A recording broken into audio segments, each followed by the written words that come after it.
Hello mga guys, nagluto ako ng adobong kangkong na merong siya, tokwa. Lagyan ko siya ng sili na bagyo para medyo may mapula-pula. Pero hindi naman niya maanghang. Ayan siya oh. Yummy! Tsaka lagyan ko siya ng oyster sauce. Tsaka yung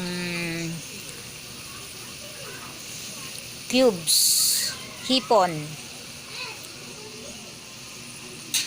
Yan ang gusto ko mga ulam, mga simple lang. Ayoko ng mga baboy-baboy. Tapos ang niya dito hindi ko siya masyado linagyan ng tubig na hindi ko linagyan siya ng maraming tubig. Yung hinugasan mo yung kangkong, yun ang pinaka niya, tulo niya, yun ang pinaka tubig niya.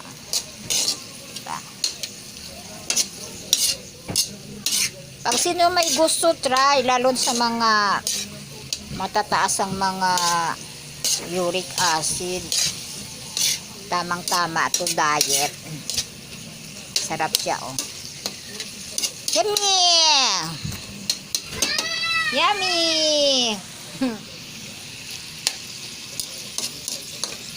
Nakakainin ko.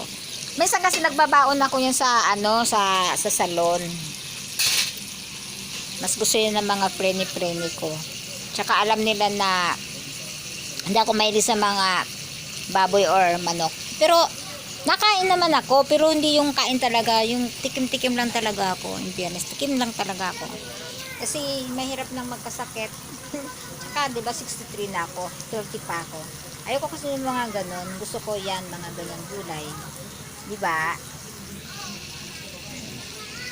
Mga guys, bye-bye. Pag gusto nyo magluto, try nyo na lang siya magluto. Simple lang naman pagluluto niya, gigisan nyo lang, palalambutin nyo. Piprito muna yung tokwa. Alam nyo yan. Diba? The bush.